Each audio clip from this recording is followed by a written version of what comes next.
एक बार एक गुरु जो कि आयुर्वेद के बड़े ही झांता थे, वो अपने भिक्षु को उपदेश दे रहे थे। अब आपको तो पता ही है कि पहले प्राचीन समय में किताबें नहीं हुआ करती थीं।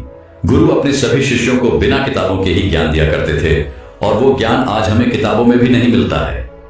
ऐसे में वो गुरु उन सभी शिष्यों को कह रहे थे कि बच्चों, क्या आप सभी लोगों को पता है कि हम लंबे समय तक स्वस्थ कैसे रह सकते हैं? तो उनके शिष्यों ने कहा कि गुरुदेव, हमें पता नहीं है, लेकिन आप हमें इसके बारे में विस्तार से बताइए। तब गुरु ने कहा कि एक छोटा सा नियम है जो हमें अनेकों बीमारियों से दूर रखता है और हम लंबे समय तक जवान रह सकते हैं। जो भी व्यक्ति इस नियम का पालन करता है वह बुढ़ापे की अवस्था में भी जवान दिखाई पड़ता है। उसके चेहरे पर तेज रहता है, उसकी त्वचा में एक चमक रहती है, वह हर समय ऊर्जा से भरपूर रहता है। और जो व्यक्ति इस नियम का पालन नहीं करता है वह भरी जवानी में ही बुढ़ा दिखाई देने लगता है। उसके बाल सफेद हो जाते हैं, चेहरे पर झुर्रियां पड़ जाती है, त्वचा रूखी रूखी हो जाती है और वह हमेशा थका थका महसूस करता है। इसलिए आज जो मैं तुम्हें नियम बताने वाला हूं उसे तुम बड़े ही ध्यान से सुनना, क्योंकि यह एक छोटा सा नियम आपके पूरे जीवन को बदल सकता है। तभी एक शिष्य ने कहा कि गुरुदेव, क्या वो नियम सरल है? क्या उस नियम को हम सभी आसानी से अपना सकते हैं? शिष्य की बात सुनकर गुरु मुस्कुराए और बोले, हाँ, ये नियम बहुत सरल है और इसे हर व्यक्ति अपना सकता है। तुम भी अपना सकते हो। ये नियम बहुत आसान है, बस तुम्हें इसका ठीक से पालन करना आना चाहिए। तभी वह शिष्य बोला कि गुरुदेव, लेकिन वह नियम क्या है? तब गुरु ने बताया कि वह नियम है कि हमें रात में भूखा सोना चाहिए। गुरु की बात सुनकर शिष्य घबरा गया और गुरु से बोला कि गुरुदेव, यह आप क्या कह रहे हैं?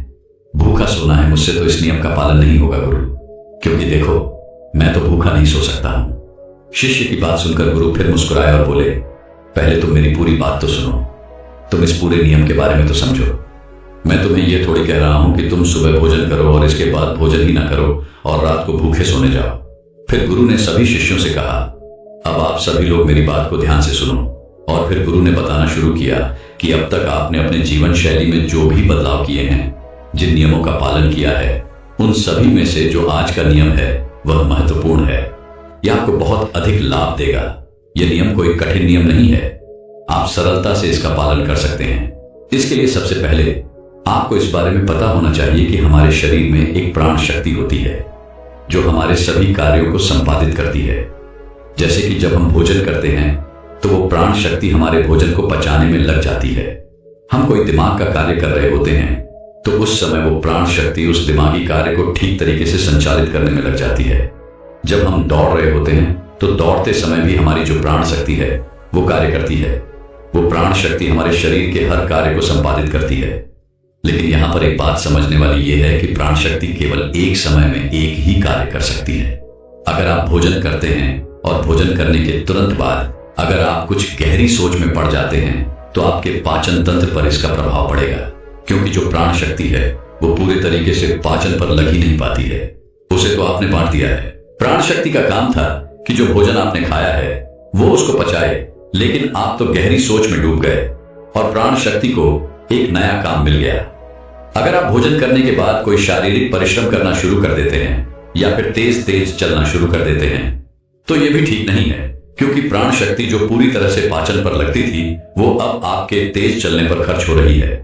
इसलिए आपको भोजन करने के बाद बहुत तेज नहीं चलना है, नहीं तो आपकी प्राण शक्ति आपके तेज चलने की तरफ आकर्षित हो जाएगी। इसीलिए आपको भोजन करने के बाद धीरे धीरे ही टहलना है। इसके बाद गुरु ने उन शिष्यों को कहा कि यह तो तुम्हें समझ में आ गया होगा कि प्राण शक्ति एक समय में एक ही काम यह कर सकती है। लेकिन जब आप देर रात में भोजन करते हैं, देर से आप खाना खाते हैं, तो पता है क्या होता है? इससे हमारे शरीर पर 3 प्रभाव पड़ते हैं। अब आप सभी इन 3 प्रभावों को ठीक से समझो। पहला प्रभाव जो हमारे शरीर पर पड़ता है वो यह है कि जो आपकी जठराग्नि होती है वो सूर्य के साथ काम करती है। यानी कि जैसे जैसे सूर्य का उदय होता है तो आपकी जो पाचन अग्नि है वह बढ़नी शुरू हो जाती है। दोपहर में वह बढ़ जाती है और संध्या काल में वह थोड़ी मंद पड़ जाती है। इसीलिए संध्या काल में हल्का भोजन करें और यही ठीक रहता है। और आपको यह भी ध्यान रखना होता है कि आपको शाम का भोजन सूर्य अस्त होने से पहले ही कर लेना है। अगर सूर्य अस्त हो गया तो आपकी जो जठराग्नि है वह बिल्कुल कम हो जाएगी और उस मंद जठराग्नि में जब आप भोजन करते हैं तो वो भोजन ठीक से नहीं पचता है। अगर आपने 7 बजे भी भोजन भी किया होगा तो वो भी नहीं पचता है, क्योंकि उस समय जठराग्नि मंद थी, इसीलिए भोजन ठीक से नहीं पचता है और वो शरीर में लंबे समय तक पड़ा रहता है, ज्यादा समय तक रुका रहता है। इसी वजह से वहां पर सड़न पैदा होने लगती है और वही सड़न हमारे लिए विष का कारण बनती है, जहर का कारण बनती है, आपके शरीर के लिए हानिकारक होती है। इसीलिए आपको समझना है कि आप अगर सूर्य अस्त होने से पहले भोजन करते हैं तो जठराग्नि प्रदीप रहती है और भोजन ठीक से पचता है। दूसरा प्रभाव जो आपके शरीर पर पड़ता है वो ये है कि रात्रि के समय जो आपकी प्राण शक्ति है वो हीलिंग में लगनी चाहिए, यानी कि शरीर में जो मरम्मत होनी है, शरीर में जो टूट फूट होती है उसकी मरम्मत में वो प्राण शक्ति लगनी चाहिए। लेकिन अक्सर लोग क्या करते हैं, भोजन करते हैं और सो जाते हैं, जो कि बहुत गलत है, क्योंकि मैंने आपको पहले बताया कि प्राण शक्ति एक समय में एक ही कार्य करती है। लेकिन जब आप खाना खाकर तुरंत सो जाते हैं तो आपकी क्रॉनिक शक्ति पूरी तरह भोजन को पचाने में लगी रहती है और इस वजह से वो हीलिंग का कार्य जो है वो नहीं कर पाती है, शरीर की मरम्मत नहीं कर पाती है। और जब वो प्रक्रिया निरंतर चलती रहती है, यानी कि आप खाते हैं और सो जाते हैं, तो फिर बहुत सारी बीमारियां शुरू होने लग जाती है, क्योंकि आपके शरीर की मरम्मत हो ही नहीं पाती है, आपकी प्राण शक्ति ठीक से अपना कार्य नहीं कर पाती है, वो हीलिंग का मरम्मत का कार्य नहीं कर पाती है और इसी वजह से अनेक बीमारियां पैदा हो जाती हैं। तीसरा प्रभाव जो हमारे शरीर पर पड़ता है वो ये है कि जब आप भोजन करने के तुरंत बाद सोने चले जाते हैं तो आपका दिमाग कहता है कि मुझे तो नींद चाहिए और आपका शरीर भी यही कहता है कि मुझे तो नींद चाहिए। लेकिन आपका पाचन अंदर क्या कहता है कि अभी मैं सक्रिय हूं, मुझे तुमने काम दिया है, अब इस काम को मुझे करना है, तो आप भी जागते रहोगे, तभी तो मैं अपना कार्य ठीक से कर पाऊंगा। यानी कि दो विरोधाभास स्थितियां पैदा हो जाती हैं। दिमाग की तरफ से तो सो जाओ और पेट की तरफ से जागो। ऐसी स्थिति में नींद गहरी नहीं हो पाती है और गहरी नींद ना होने के कारण शरीर को आराम भी नहीं मिल पाता है। आप सो तो जाते हैं 7 घंटे या 8 घंटे, लेकिन सुबह उठने में आपको कठिनाई होती है। आप दिन भर ऊर्जावान महसूस भी नहीं कर पाते हैं और ऐसा इसीलिए होता है क्योंकि रात भर प्राण शक्ति ठीक से शरीर की मरम्मत, शरीर की हीलिंग का काम नहीं कर पाई। आपकी जठराग्नि, आपकी प्राण शक्ति पूरी तरह से पाचन तंत्र पर केंद्रित रही। उसने पूरी रात भोजन को पचाने में ही अपना समय दिया और फिर जैसे आप सुबह उठते हैं तो उठते ही फिर कुछ खा लेते हैं और इसी वजह से बार बार खाने से हमारी प्राण शक्ति पूरी तरह से पाचन पर ही लगी रहती है और शरीर के दूसरे कार्य मंद पड़े रहते हैं जो कि शरीर के लिए बहुत जरूरी थे। यह 3 प्रभाव थे जो हमारे शरीर पर पड़ते हैं। अगर आप सूर्य अस्त होने के बाद भोजन करते हैं तो और भारी भोजन खाते हैं तो और इससे आपकी पाचन प्रणाली पूरी तरह से बिगड़ जाती है, खत्म हो जाती है और फिर आप इसे ठीक करने के लिए चूर्ण लेते हैं, अनेक प्रकार के तरीके अपनाते हैं, तब भी जाकर यह ठीक नहीं हो पाती है। लेकिन जो स्वाभाविक प्रणाली है उस पर तो आप ध्यान ही नहीं देते हैं। यह स्वाभाविक प्रणाली जो परमात्मा ने आपको दी है, जिससे आपका शरीर खुद ही खुद को साफ कर लेता है, खुद ही खुद की बीमारियों को ठीक कर लेता है। फिर गुरु सभी शिष्यों से कहते हैं कि अब मेरी बात को ध्यान से सुनो। शरीर अपनी बीमारियां अपने आप ठीक करेगा, लेकिन उसके लिए तुम्हें क्या करना है इस बात को समझो। इसके लिए आपको 7 बजे से पहले अपना आहार लेना है। अगर आप 7 बजे से पहले भोजन कर लेते हैं तो उसके बाद आप 9-10 बजे तक सोने के लिए जाते हैं, तो आपके पास लगभग 3 घंटे का समय होता है। और जो यह 3 घंटे का समय होता है और इसमें जो भी आपने हल्का फुल्का भोजन किया है वह आपके पेट से नीचे उतरना शुरू हो जाता है और उसका अर्ध पचन हो जाता है, यानी कि पाचन का आधा कार्य समाप्त हो जाता है। उसके बाद आप सो जाते हैं, तो सोने के बाद 1 बजे तक आपका भोजन ठीक से पच भी जाता है, यानी कि आपने 7 बजे भोजन किया तो आपका आधा भोजन 10 बजे पच गया और जो बचा वह रात्रि के 1 बजे तक पच गया। और 1 बजे के बाद जो आपकी प्राण शक्ति है वो मरम्मत का कार्य करेगी, वो हीलिंग का कार्य करने लग जाएगी। फिर गुरु उन सभी शिष्यों से कहते हैं कि आपकी प्राण शक्ति अपने कार्य को ठीक तरीके से करे। उसके लिए आप 2 तरीकों से भूखा रह सकते हैं। मैं आपको उपवास करने के लिए नहीं बोल रहा हूं, क्योंकि उपवास करना सबके लिए संभव नहीं है। जो मैं आपको बता रहा हूं इसको कहा जाता है अर्ध उपवास, या इसे प्रातकालीन उपवास भी कहते हैं। इसमें आपको उपवास करना है।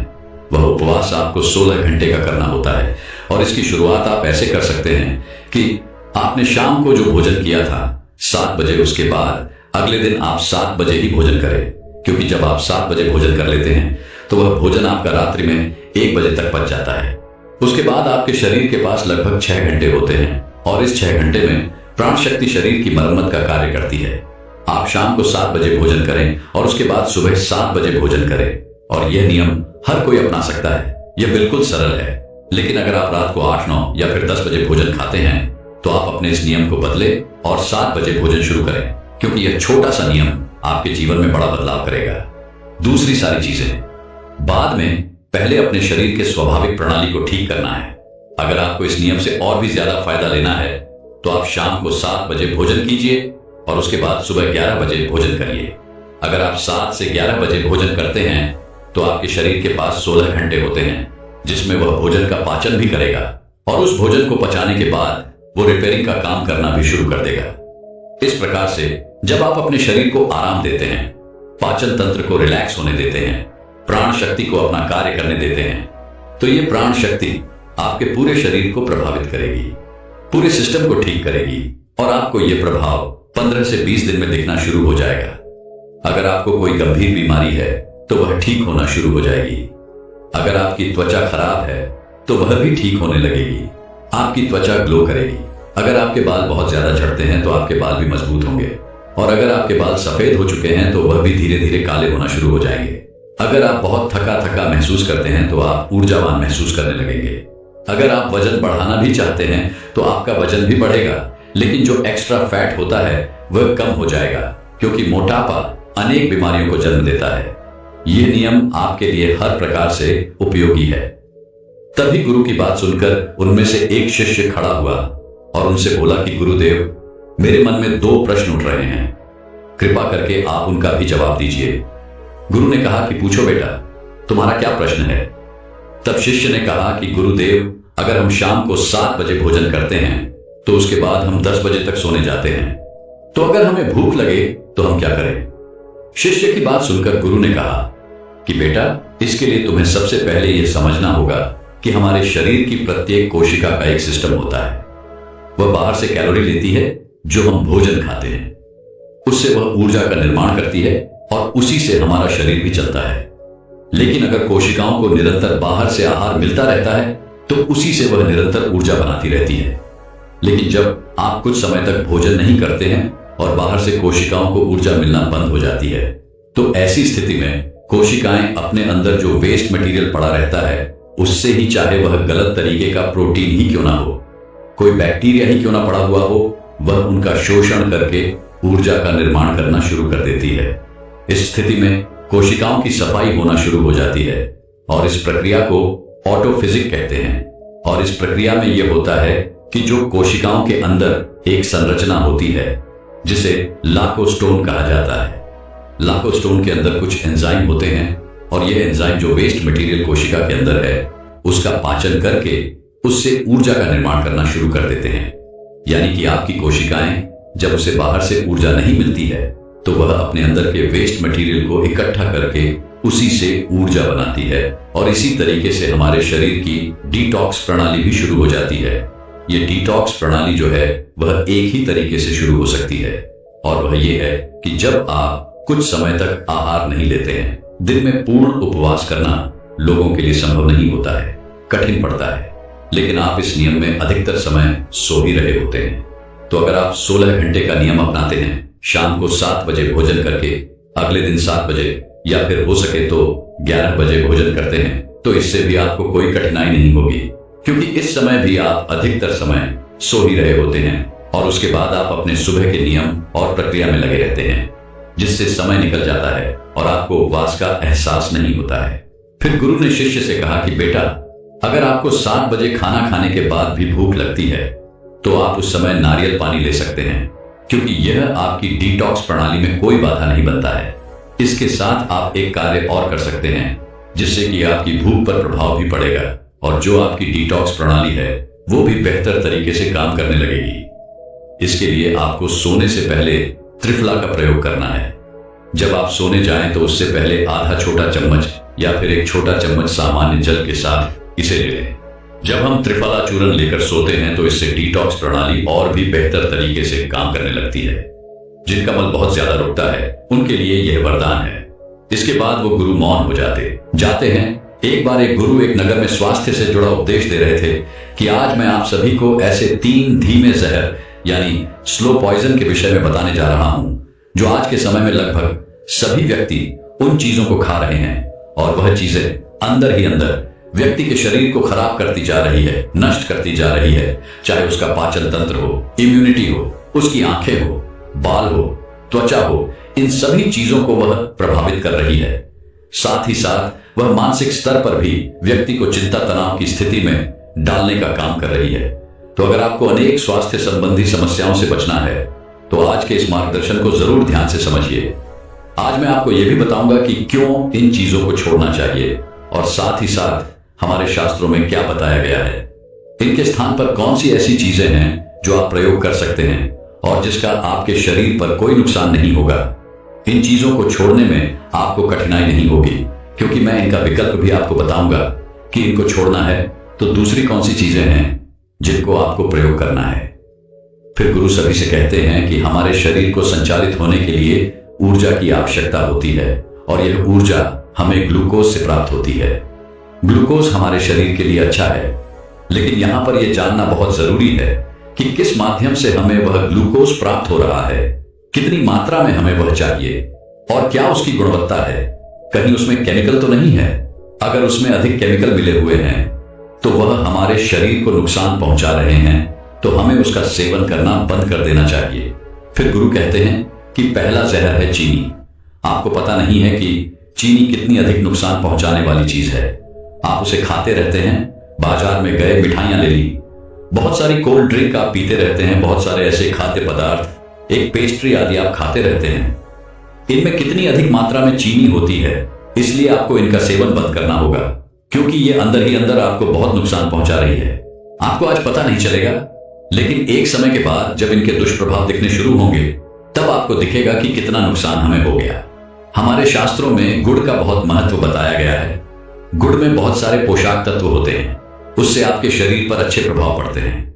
बहुत सारे एंजाइम होते हैं।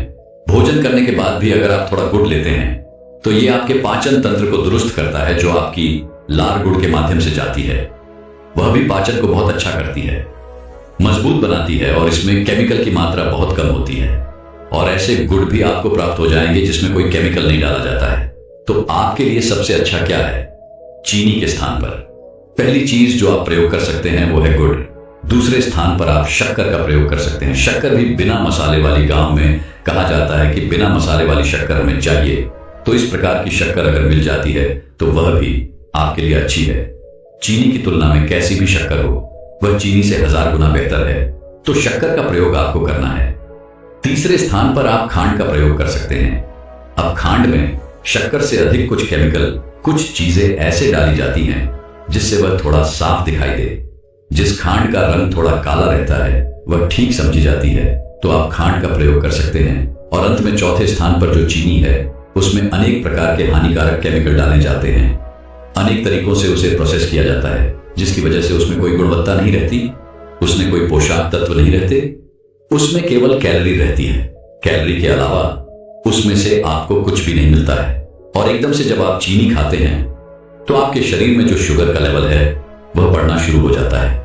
जब शुगर का लेवल बढ़ता है तो आपकी पैनक्रियाज उसी मात्रा में इंसुलिन का सिक्रीशन करती है, जिससे इंसुलिन की मात्रा शरीर में बढ़ करती है। जब आप अधिक मात्रा में मीठे का सेवन करते हैं तो बार बार इंसुलिन की मात्रा बहुत अधिक बढ़ती है, तो इंसुलिन रेजिस्टेंस एक स्थिति बन जाती है जिसमें कि सेल्स इंसुलिन को ग्रहण करना बंद कर देते हैं। इंसुलिन का काम क्या है? अगर आपको सरल शब्दों में बताऊं तो एक ताले को जिस तरीके से एक चाबी खुलती है, इसी तरीके से ही सेल्स को खोलने का काम इंसुलिन करता है। जब कोई इंसुलिन खोलता है तब वहां पर शुगर जो है वो प्रवेश कर जाती है और सेल्स शुगर का पाचन करके उससे ऊर्जा बना लेता है। लेकिन जब इंसुलिन रेजिस्टेंस की स्थिति बन जाती है, उस स्थिति में सेल्स जो है वो इंसुलिन से प्रभावी हो जाते हैं। यानी कि इंसुलिन शरीर में है, लेकिन फिर भी सेल्स इंसुलिन से प्रभावी होकर के खुलते नहीं है। फिर क्या होता है? आपके रक्त में शुगर का लेवल बढ़ना शुरू हो जाता है, क्योंकि वो जो शुगर है वो सेल्स के अंदर जा ही नहीं रहा है।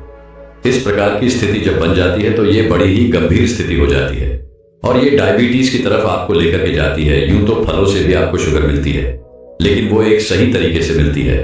उसके साथ में पोषक तत्व भी होते हैं, साथ ही साथ उसके साथ फाइबर भी होता है, और एकदम से वो आपके रक्त में मिलकर के इस तरह से आपको नुकसान नहीं पहुंचाती है, क्योंकि वह एक सही तरीका होता है। लेकिन जब आप ज्यादा मात्रा में चीनी का प्रयोग करते हैं तो बार बार ये शुगर बढ़ती है शरीर में, और उससे इंसुलिन रेजिस्टेंस की बन जाती है, जो कि बहुत ही हानिकारक है आपके लिए। और जब आप निरंतर मीठा खाते हैं तो मीठे का एडिक्शन होना शुरू हो जाता है। जिस तरीके से आपके मस्तिष्क पर किसी नशीले पदार्थ का प्रभाव पड़ता है, उसी तरीके से मीठे का भी एडिक्शन हो जाता है।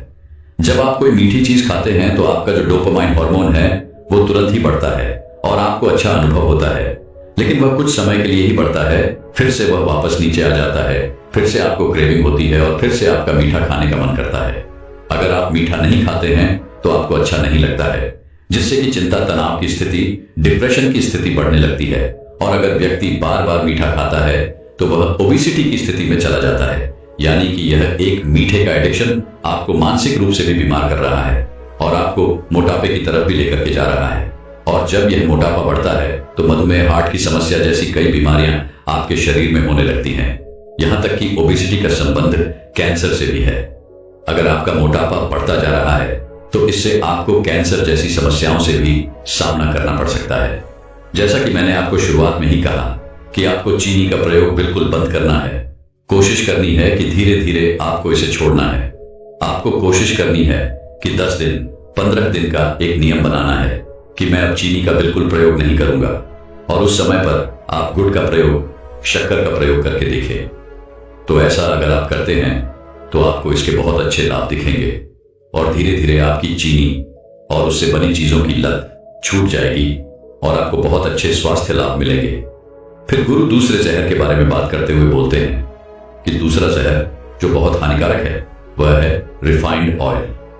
रिफाइंड ऑयल की जब प्रोसेसिंग की जाती है, आप समझें कि किस तरीके से वह जहर बन जाता है। रिफाइंड ऑयल को निकालने के लिए बीजों से एक प्रोडक्ट का प्रयोग किया जाता है जिसे कहा जाता है हेक्सेन। ये एक पेट्रोलियम प्रोडक्ट है। जब इसको मिलाया जाता है, इसके माध्यम से बीजों से तेल को अलग किया जाता है, तो ये बहुत ही हानिकारक हो जाता है। यह विष का काम करता है। इससे सिर दर्द होना, पेट खराब होना, वॉम्पे होना, भारीपन लगना, चक्कर लगना, इम्यूनिटी का खराब हो जाना, इस तरीके के अनेक प्रभाव शरीर पर पड़ते हैं। वैक्सीन का प्रयोग करके तेल निकाला जाता है, फिर उससे सुगंध को और उससे पोषक तत्वों को भी अलग कर दिया जाता है। आपने देखा ही होगा, रिफाइंड ऑयल तो ये बिल्कुल एक पानी की तरह आपको दिखाई देगा। इसमें कोई सुगंध नहीं होगी, इसमें कोई आपको स्वाद नहीं होगा। ऐसा क्यों नहीं हो रहा है? क्योंकि इससे सब कुछ निकाल दिया गया है। किया क्या जाता है कि इसको 250 डिग्री सेल्सियस से लेकर के 400 डिग्री सेल्सियस तक गर्म किया जाता है। जब इतना अधिक इसको गर्म किया जाता है तो इसके पोषक तत्व जो है वो नष्ट होने शुरू हो जाते हैं और इस प्रकार पानी जैसा एक तेल आपको प्राप्त हो जाता है। और रिसर्च ये कहती है कि जब आप तेल को बार बार गर्म करते हैं तो गर्म करने से उसने इतनी ज्यादा विषाक्तता पैदा हो जाती है, उसके पोषक तत्व जो है वह बिल्कुल समाप्त हो जाते हैं और वह आपके लिए हानिकारक हो जाता है। यहां तक कि वह आपके डीएनए के लेवल तक आपको नुकसान पहुंचा सकता है। डीएनए के स्ट्रक्चर को भी वह डिस्टर्ब कर सकता है। ये इतना ज्यादा हानिकारक हो जाता है। तो रिफाइंड ऑयल जो है वह पहले से बहुत अधिक पका हुआ होता है। घर पर लाकर के फिर से आप उसे पकाते हैं और कहा यह जाता है कि तेल को 2 बार 3 बार गर्म करना, खोलना उसे बहुत ज्यादा विषाक्त बना देता है। इसीलिए कहा जाता है कि जो आप बाहर की चीजें खाते हैं, फ्राइड चीजें खाते हैं, बाहर के प्रोडक्ट खाते हैं, पकौड़े वगैरह खाते हैं, उसने उस एक ही तेल को बार बार गर्म किया जाता है, बार बार उसी में चीजों को चला जाता है, तो वह बहुत हानिकारक हो जाता है। तेल को बार बार गर्म करना यह बहुत ही ज्यादा नुकसानदायक है। अगर आपको कुछ ऐसा खाना है तो आप घर पर सरसों के तेल का प्रयोग करके आप ऐसी चीज बनाते हैं, उसको आप ग्रहण करते हैं, तो वह बिल्कुल ठीक है, उसमें समस्या नहीं है। लेकिन रिफाइंड ऑयल को बिल्कुल अपने जीवन से हटा देना है। बाहर की चीजें जो एक ही तेल में बार बार पकाई जा रही है, बिल्कुल उनको हटा देना है। ये चीजें कैंसर तक का कारण बन रही है और बहुत सारी स्वास्थ्य संबंधी समस्याओं को पैदा कर रही है। फिर गुरु तीसरे जहर के बारे में बताते हुए कहते हैं कि तीसरा जहर है चाय। आज के समय में ऐसी स्थिति बन गई है कि खाना खा रहे हैं, उसके बाद चाय कोई घर पर आ गया, उसके बाद चाय दिन में 4-4, 5-5 बार चाय, सुबह उठते ही खाली पेट चाय, ये आपको कितना नुकसान पहुंचाती है। इसके बारे में आपको पता भी नहीं है। आप समझे कि चाय में एक तैने नाम का पदार्थ पाया जाता है जो कि पोषक तत्वों के एब्जॉर्प्शन में बहुत ज्यादा कमी कर देता है। यानी कि अगर आपने कोई खाना खाया और उसके बाद या उसके साथ आपने चाय पी ली है तो जो पोषक आपको उस आहार में से प्राप्त होने थे वह प्राप्त नहीं होंगे। यह एक बड़ा दुष्प्रभाव चाय का है कि यह पोषक तत्वों को निकालने में सक्षम ही रहता है। शरीर में ऐसी स्थिति बन जाती है किसी भी खाद्य पदार्थ के साथ चाय का प्रयोग करने से, और जब उसमें से पोषक तत्व नहीं निकलते हैं वह ठीक से पचता नहीं है और भी बहुत सारी समस्याएं हो सकती हैं। दूसरे स्थान पर चाय में जो कैफीन होता है वह आपके शरीर को अति सक्रिय कर देता है, यानी कि रेस्टलेसनेस की स्थिति में शरीर चला जाता है। अनिद्रा की स्थिति बढ़नी शुरू हो जाती है। माइग्रेन, हार्ट की प्रॉब्लम बढ़नी शुरू हो जाती है। क्यों बढ़ रही हैं? क्योंकि शरीर आराम की स्थिति में नहीं है। शरीर को एक संकेत मिल रहा है कि और काम कर, और काम कर इस तरीके से। जब शरीर में निरंतर एक प्रक्रिया चलती रहती है तो व्यक्ति का जो हार्ट है वह एक वेस्ट की स्थिति में नहीं जा पाता है। हार्ट से संबंधित समस्याएं, माइग्रेन, नींद नहीं आती है, इंसोम्निया की समस्या बढ़ती है, अनेक प्रकार की इस तरीके की समस्या बढ़ती है। तो ज्यादा मात्रा में ये कैफीन जब व्यक्ति लेता है तो इसका एडिक्शन भी होता है। साथ ही साथ यह इस तरीके की समस्याओं को जन्म भी देता है। तीसरे स्थान पर यह कॉन्स्टिपेशन का कारण बनता है, क्योंकि इसमें एक ऐसी स्थिति बनती है कि यह डिहाइड्रेशन की तरफ लेकर के जाता है। यह शरीर को सूखाता है, रुका करता है, और इस कारण से कॉन्स्टिपेशन बढ़ता है, मल सख्त होना शुरू हो जाता है। और चाय के अधिक प्रयोग से कॉन्स्टिपेशन की समस्या होती है। जिनको कॉन्स्टिपेशन है वह थोड़ी मात्रा में भी चाय का प्रयोग करते हैं तो कॉन्स्टिपेशन की समस्या बढ़ सकती है। तो यह कॉन्स्टिपेशन को भी बढ़ाता है, और कॉन्स्टिपेशन के बढ़ने से फिर पील्स जैसी और भी समस्याएं हो सकती हैं। तो ये वो 3 जहर हैं जिनका प्रयोग सामान्यतः व्यक्ति कर ही रहा है। अब चाहे तो वह पी ही रहा है। कहीं भी अतिथि के रूप में जाता है, चाय मिलती ही है। दूसरे स्थान पर चीनी का प्रयोग कर ही रहा है। चाय में, दूध में, घर पर बनने वाली चीजों में, बाहर से आने वाली चीजों में, कोल्ड ड्रिंक में, बहुत सारी चीजों में चीनी का प्रयोग वह कर ही रहा है। और रिफाइंड ऑयल के प्रति भी वह सजग नहीं रहता। कई बार अपने घरों में, कई बार बाहर वह इन चीजों का प्रयोग करता रहता है। फिर गुरु अपना उपदेश समाप्त करते हुए कहते हैं कि 1 महीने तक आप यह प्रयोग करके देखें। जो मैंने 3 चीजें कही हैं उनको छोड़ करके देखें। विकल्प के रूप में जो चीजें कही हैं उनको प्रयोग करके देखें। सरसों के तेल का प्रयोग करें, गुड़ का, शक्कर का, खांड का प्रयोग करें, और जो चाय है उसको छोड़ करके आयुर्वेदिक चाय का प्रयोग कर सकते हैं। इन चीजों का अगर आप प्रयोग करते हैं तो आप देखेंगे कि यह बहुत ही बड़े बदलाव आपके स्वास्थ्य में लेकर के आएगा।